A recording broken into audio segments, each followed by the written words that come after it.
শেখ হাসিনার ছবিকে বিকৃত করে গ্রাফিতি আঁকা হয়েছে এবং এই গ্রাফিতিতে নিয়মিত বিভিন্ন জায়গাতে এগুলো তৈরি করে সেখানে জুতার মালা দেওয়া হয়েছে এবং রীতিমতো ময়লা আবর্জনা নিক্ষেপ করা হয়েছে। এগুলো পুরনো ঘটনা।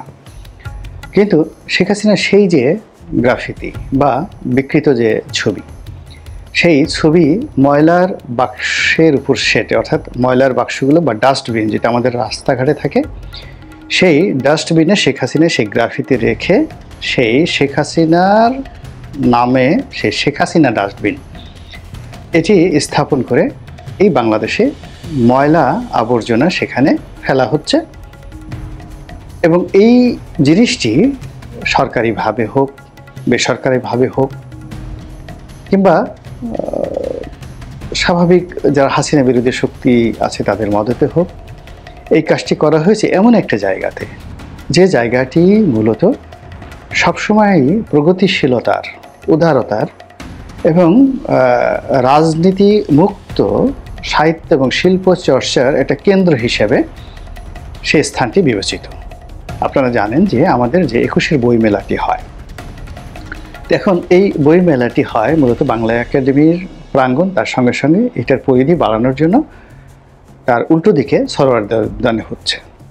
তো বাংলা একাডেমির যে জায়গাটি, এটি পাকিস্তান জমানাতে গভর্নর হাউস ছিল এবং বাংলাদেশের যে পাকিস্তান জমানার যে ইতিহাস এবং সেই ইতিহাসে বাঙালিদের যে আশা আকাঙ্ক্ষা, বাঙালিদের যে স্বাধীনতার চেতনা এবং সার্বভৌমত্ব লাভের যে আগ্রহ, তার সঙ্গে সঙ্গে বাংলা ভাষা, সাহিত্য এবং সংস্কৃতি এটির জন্য যে আন্দোলন, সেই আন্দোলনের যে সূতিকাগার, সেই সূতিকাগারের ঢাকা বিশ্ববিদ্যালয় এবং সেই সূতিকারের সঙ্গে যে বাড়িটির কন্ট্রাডিকশন ছিল সেটা হলো এই গভর্নর হাউস এবং সেই গভর্নর হাউসটিকে পরবর্তীতে বাংলা একাডেমিতে রূপান্তরিত করা হয় এবং সেখানে বইমেলা চালু রয়েছে এবং বাংলাদেশের এই বইমেলা ২১শে ফেব্রুয়ারি বইমেলা পৃথিবীর নাম করা যে কটি বইমেলা রয়েছে তার মধ্যে ঐতিহ্যগতভাবে নাম্বার 1। অর্থাৎ একটা মেলার পিছনে একটি ইতিহাস আছে এবং সেই ইতিহাসের সঙ্গে একটি ভাষা জড়িত, বইমেলার সঙ্গে একটা ভাষা জড়িত,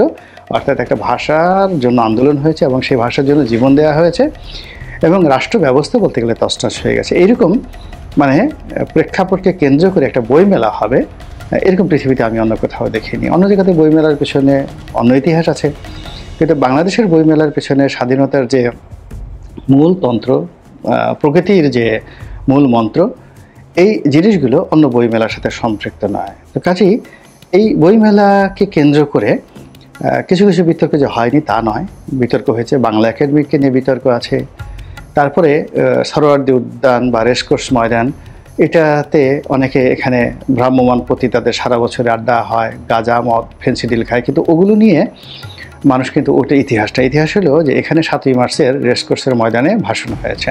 এই রেসকোর্সের ময়দানে বা এই সরোয়ার্দী উদ্যানে এখানে স্বাধীনতা স্তম্ভ রয়েছে এবং তারও আগে এখানে গণ আদালত বসেছিল সেই শহীদ জননী জাহানারা ইমামের নেতৃত্বে এবং সেই গণ আদালত থেকে যাদেরকে মৃত্যুদণ্ড দেওয়া হয়েছিল সেটাই পরবর্তীতে বাংলাদেশে ইতিহাস সৃষ্টি করেছিল আদালতের রায়ের মাধ্যমে তাদেরকে বিচার করার জন্য। তো সেই বইমেলা, প্রাণের বইমেলা, যেখানে সেই বসন্ত উৎসব হয়, সেখানে প্রাণের তারুণ্যের ছোঁয়া লাগে, সেখানে কবিতা, গান, মানে একটা অসাধারণ বইমেলার যে পরিবেশ, এটা শেখ হাসিনা জমানার শেষের ৩-৪ বছর খুব খারাপ অবস্থা ছিল, অনেকে ভয়ে যায়নি, কিন্তু মোরাললেস এই প্রান্তরটি মুক্তমনা মানুষের জন্য, যাকে বলা হয় এটি একটি তীর্থস্থান এবং এই তীর্থস্থানে প্রথম রক্তাক্ত ঘটনা ঘটে হুমায়ুন আজাদকে যারা জঙ্গিবাদী লোকজন, উগ্রবাদী লোকজন, তালেবানি লোকজন, তারা এই প্রথম এখানে তাকে রক্তাক্ত করে। এরপরে এখানে আরও বেশ কয়েকটি হত্যাকাণ্ড হয়।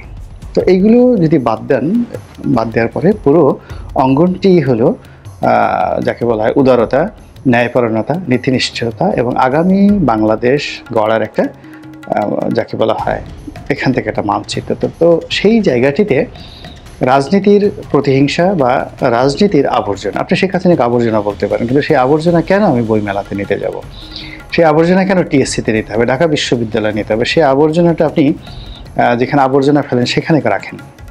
যে সকল ডাম্পিং স্টেশন রয়েছে, আপনি পুরো ডাম্পিং স্টেশন যেগুলো আছে, ময়লার ভাগাড় রয়েছে সিটি কর্পোরেশনের সারা বাংলাদেশে, সরকারিভাবে ঘোষণা করে দেন যে এখন থেকে যে কয়টা ময়লার ডাম্পিং স্টেশন রয়েছে বড় বড়, এইটার চারিদিকে শেখ হাসিনার ছবি আপনি চাপিয়ে দেন এবং যত ময়লার গাড়িগুলো আছে সেগুলোকে রং করে এই সব গাড়িতে, ময়লার গাড়িতে আপনি শেখ হাসিনার ছবি এঁকে দেন রাষ্ট্রীয়ভাবে।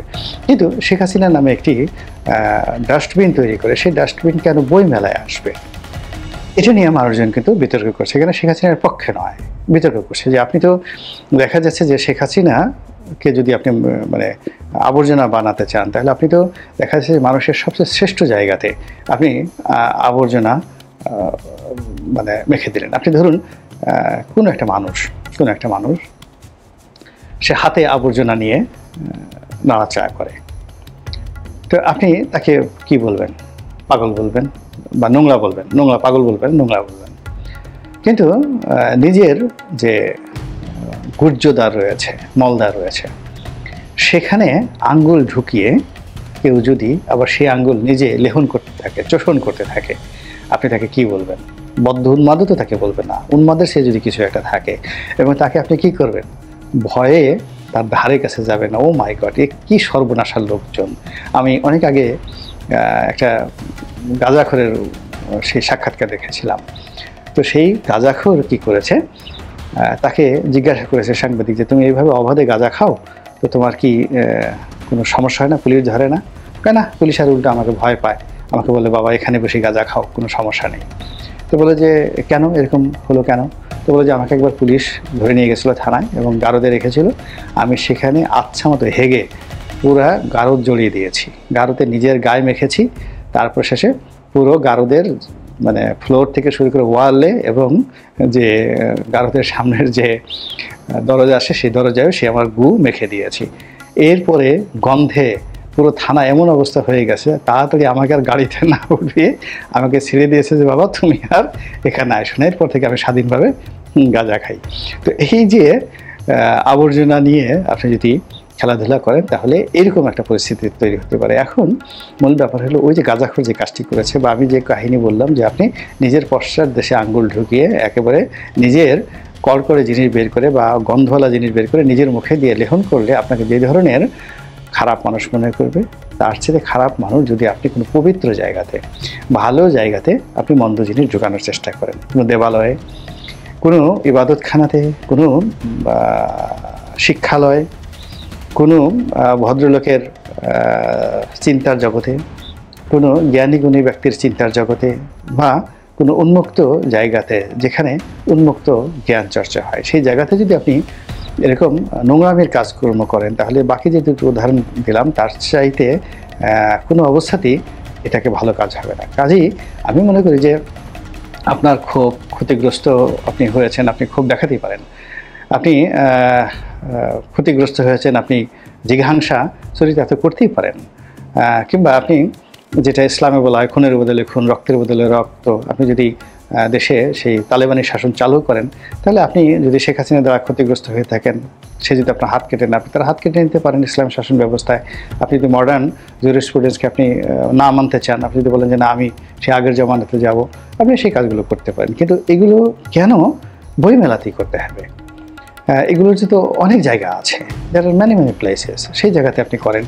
আপনি তো ঠিক সেম কাজটা, অর্থাৎ এরকম একটা ডাস্টবিন ডক্টর মোহাম্মদ ইউনূসের বাসার সামনে যমুনাতে দিতে পারতেন, কিংবা এরকম একটা ডাস্টবিন এই যে মিস্টার শফিক, যাকে নিয়ে খুব আলোচনা হচ্ছে এখন, তার প্রেস সেক্রেটারি, যিনি কিনা এই ডাস্টবিনের একটি তার একটা টিস্যু নিজে ব্যবহার করেছেন, এখন টিস্যুতে তিনি কফ রেখেছেন, মুখ মুছেছেন, নাকের ঝোল লেগেছেন, নাকি চোখের যে ময়লা এগুলো তিনি পরিষ্কার করে তিনি সেই শেখ হাসিনা নামক যে ডাস্টবিন সেখানে ফেলেছেন। এটা আমি বলতে পারবো না, কিন্তু তাকে নিয়ে খুব আলোচনা হচ্ছে। কিন্তু তিনি এই কাজটি তার যদি এত ভালো লাগে, তাহলে এরকম একটা ডাস্টবিন বানিয়ে তিনি যে বাসায় থাকেন, অ্যাপার্টমেন্টে থাকেন, সেই অ্যাপার্টমেন্টের সামনে তিনি রাখতে পারতেন। আরও ভালো হতো তিনি যদি তার বাসায় রাখতে পারতেন।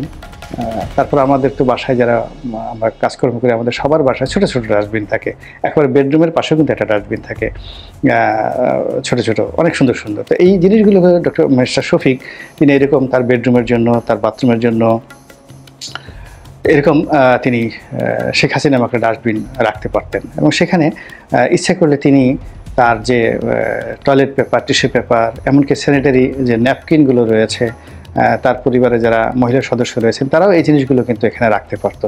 কেউ কিন্তু এটা নিয়ে কিন্তু আলোচনা করতো না এবং সমালোচনা করে, এটা তার ব্যক্তিগত বিষয়।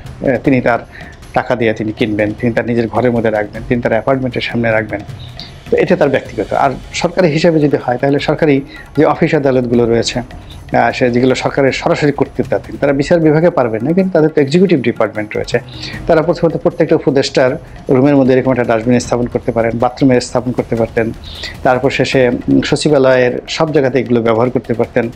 পুলিশের আইজি সাহেব থেকে শুরু করে আরও যেখানে যেখানে তাদের কমান্ড আছে সব জায়গাতে তারা এই জিনিসগুলো ব্যবহার করতে পারতেন। এখন আমাদের প্রশ্ন হলো যে সেইগুলোতে না করে কেন বই মেলাতে?